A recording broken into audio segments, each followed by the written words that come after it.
მოგესალმებით ყველას ჩემს არხზე, დაგიბრუნდით ახალი ვლოგით და გავატაროთ დღე ერთად.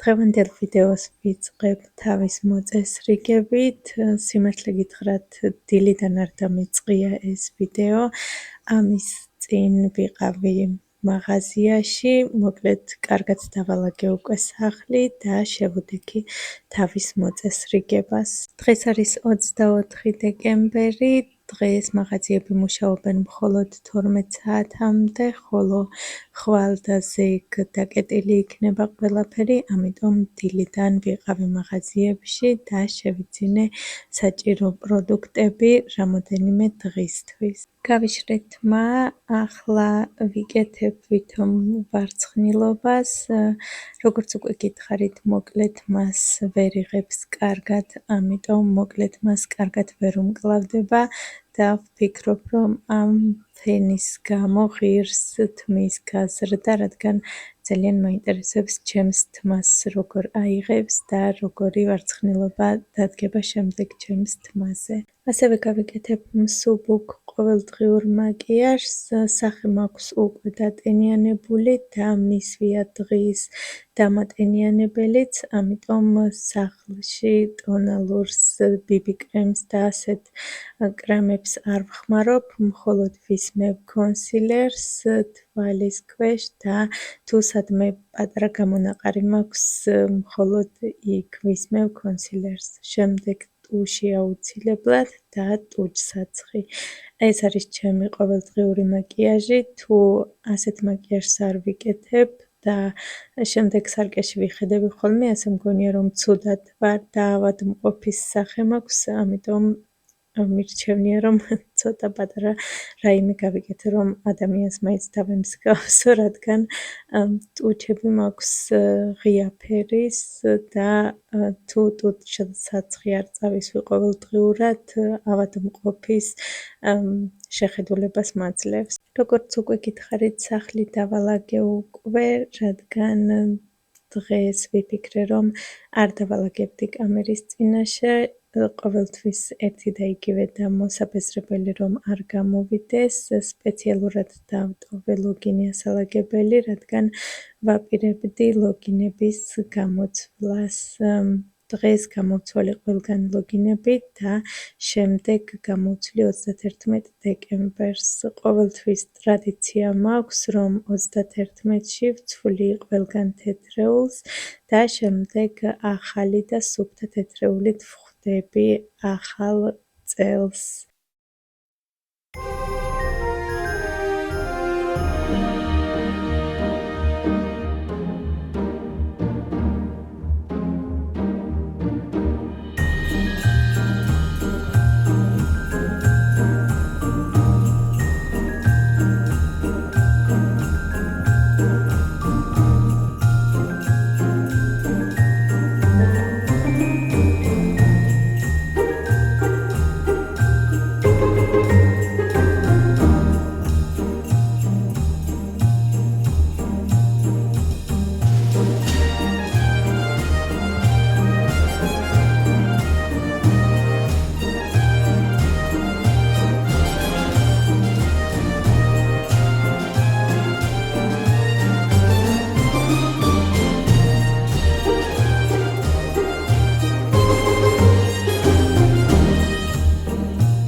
ახლა არის დღის 12 საათი, მე და ნიცამ გადავწყვიტეთ, რომ რაიმე გემრიელობა მოგვემზადებინა და მოვამზადებთ ნუტელას ღვეზელს. ვიღებთ ფენოვან ცომს, ვუსმევთ თხლად ნუტელას, შეგიძლიათ ნებისმიერი შოკოლადის კარაქი გამოიყენოთ და შემდეგ ზემოდან ვადებთ კიდევ ერთ ფენოვან ცომს. ვჭრით სასურველ ფიგურებს, დღეს ჩვენ ამოვჭერით ნაძვი და სხვადასხვა საშობაო ფიგურები და გამოვაცხეთ 180 გრადუსზე 13-15 წუთით. მორჩენილ ცომს აუცილებლად არ ვაგდებთ და იმასაც ვაცხობთ. ასევე გემრიელი გამოდის. ეს არის ახლა მეორე საუზმე, ჩემთვის პირველი საუზმეა, ხოლო ბავშვებისთვის ალბათ მესამე საუზმე, რადგან დილის 5 საათზე დგებიან და ორჯერ მოასწრეს უკვე საუზმობა.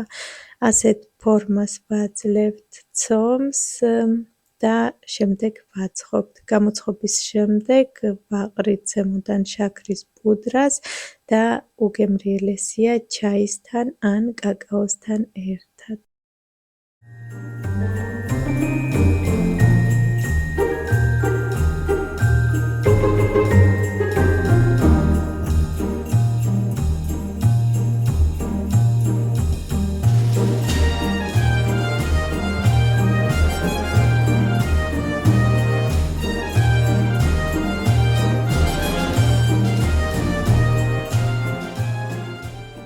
სანამ ჩვენი გემრიელობა ცხვება, იქამდე გავაცხელებ ხილის ფუნჯს, ანუ ეგრეთ წოდებულ გლინტვეინს, რა თქმა უნდა ალკოგოლის გარეშე, რადგან ბავშვებიც სიამოვნებით მიირთმევენ. ჯერ გავაცხელებ პატარა ქვაბში და შემდეგ გადავიტან ჩაიდანში.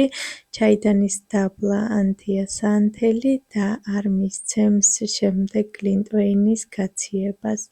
როგორც ხედავთ, უკვე გამოცხვა, ოდნავ შეგრილდა კიდეც, გადავიტანე ცალკე და მოვაყარე პუდრა.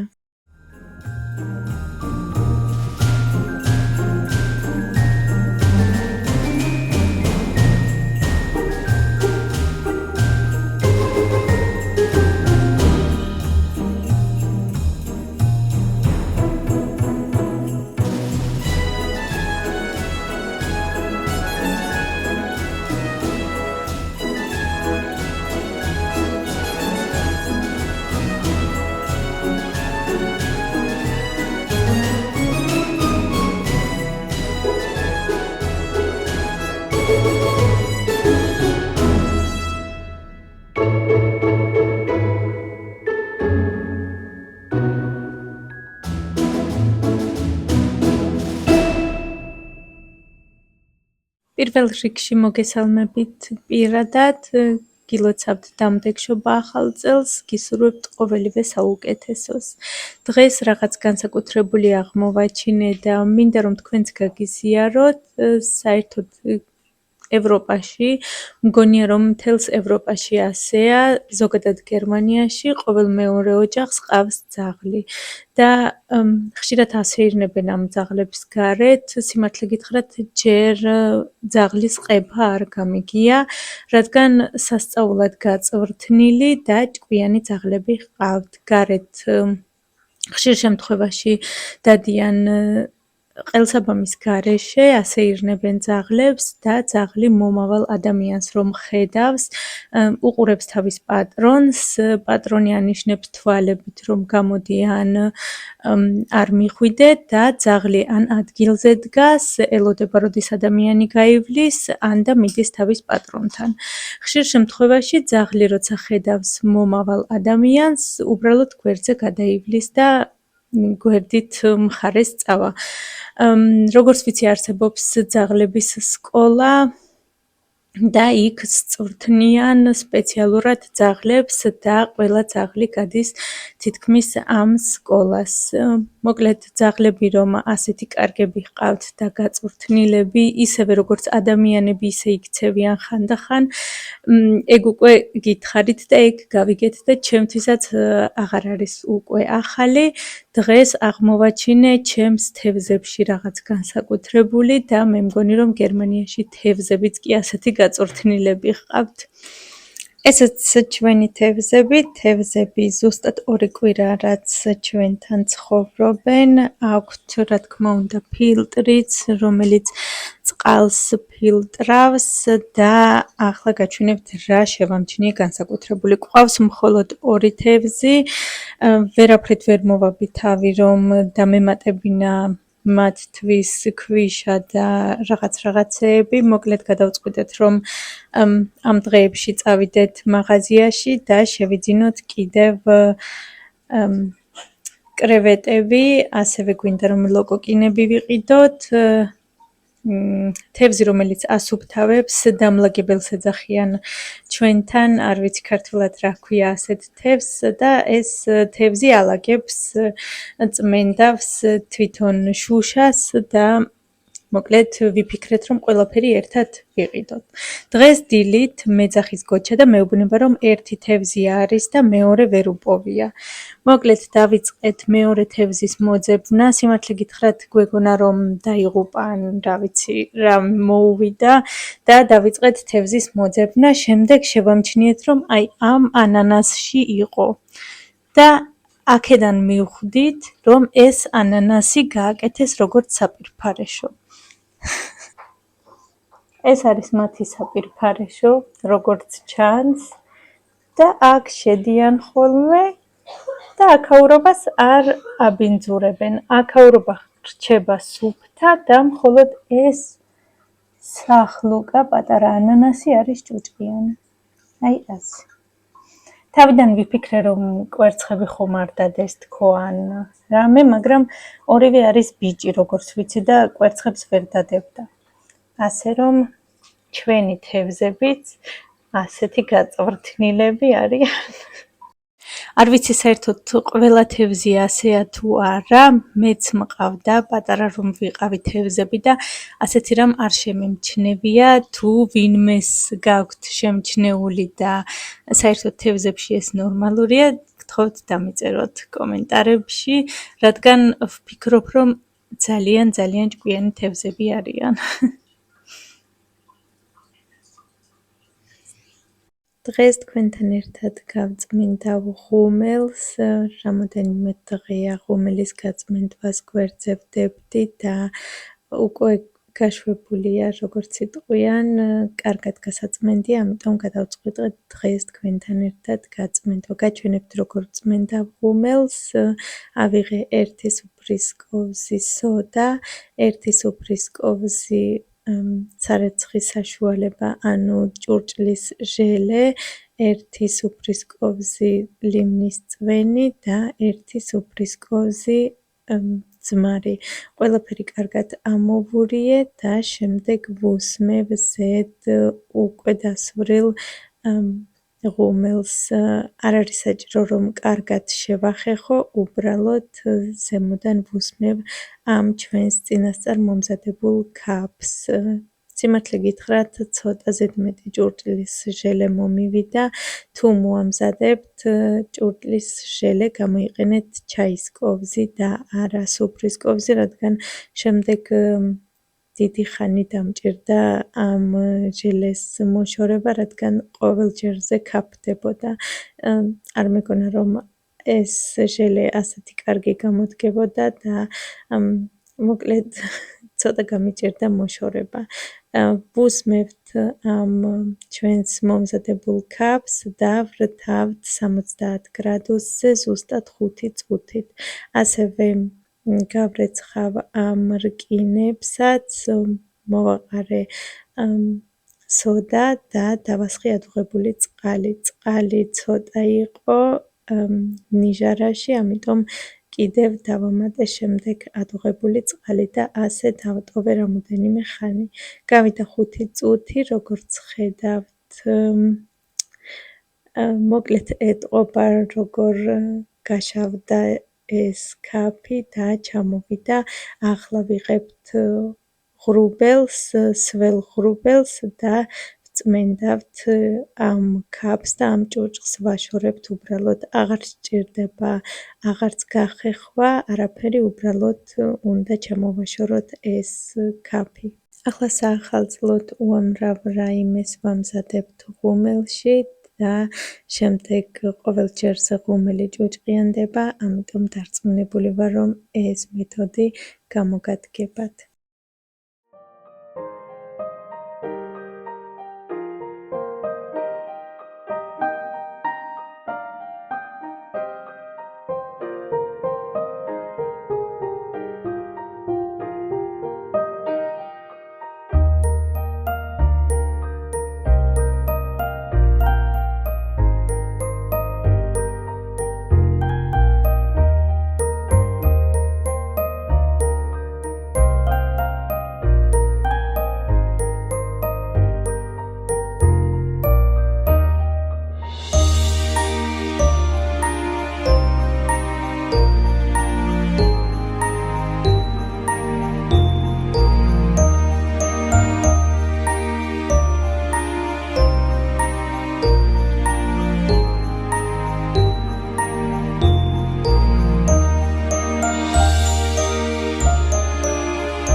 ბავშვებს უკვე არ დადაგებით დაეწყოთ, უკვე მესამე დღეა და ყოველდღიურად ვცდილობ, რომ რაც შეიძლება მეტი აქტივობა მოვუხერხო და რაც შეიძლება მეტი დრო გავატაროთ ერთად.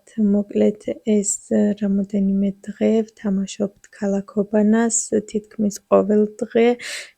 დღეს გოჩას ახალი სათამაშო აქვს, ამიტომ მთელი დღე ამ სათამაშოს აწყობაში იყო და არ უნდოდა ჩვენთან ერთად ქალაქობანას თამაში, ამიტომ გადავწყვიტე, რომ მე და ნიცას აგვეწყო პაზლები, გამახსენდა ეს საშობაო პაზლები და გადავწყვიტეთ, რომ გავაკეთოთ დიდი პაზლების სურათი. სანამ გოჩა თავის ლეგოს აწყობს, მე და ნიცა დავიწყეთ პაზლების აწყობა. ჯერ გადავახარისხეთ გვერდები, გვერდების პაზლები, ავაწყობთ ჯერ გვერდებს და შემდეგ დავიწყებთ უკვე შუა ნაწილების აწყობასაც.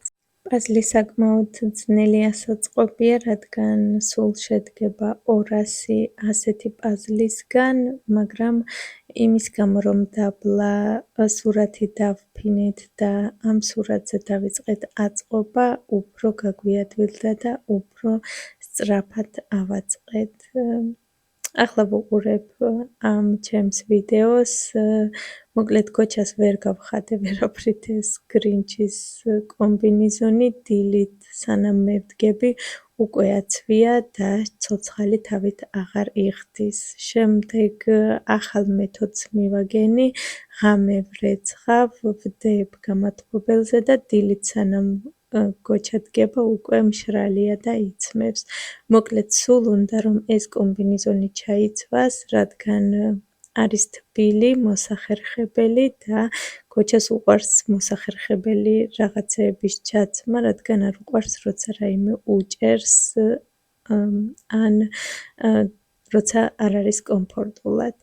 შემდეგ სერგო შემოგვიერთდა, სანამ სერგო და გოჩა აწყობდნენ გოჩას ლეგოს, მე და ნიცამ ავაწყეთ მთლიანად პაზლი და გადავწყვიტეთ, რომ ზემოდან გადაგვეკრა სკოჩი და გაგვეკეთებინა დიდი სურათი. რადგან დარწმუნებული ვარ, რომ ამ პაზლს მეორედ აღარ ავაწყობთ, ერთხელ თუ რაიმე ავაწყეთ, მეორედ აღარ ვაწყობთ და ვიფიქრე, რომ სანამ ასე იდება და შემდეგ გადავაგდებ ან ვინმეს ვაჩუქებ, ჯობია რომ გამოვიყენოთ. ასეთი ულამაზესი სურათი გამოვიდა და ჯერ ვერ მოვუხერხეთ და ვერ მოვუფიქრეთ ადგილი, დარწმუნებული ვარ ამ დღეებში აუცილებლად მოვუფიქრებთ და ცადმე დავკიდებთ, მივუჩინებთ თავის ლამაზ ადგილს.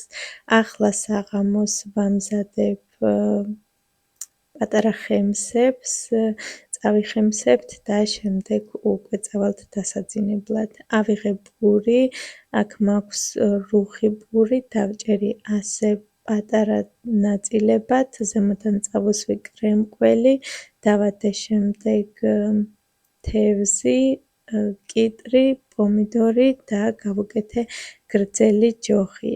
ასეთ ხემსებს კანაპეს ეძახიან, ქართულადაც ალბათ კანაპია, არ ვიცი.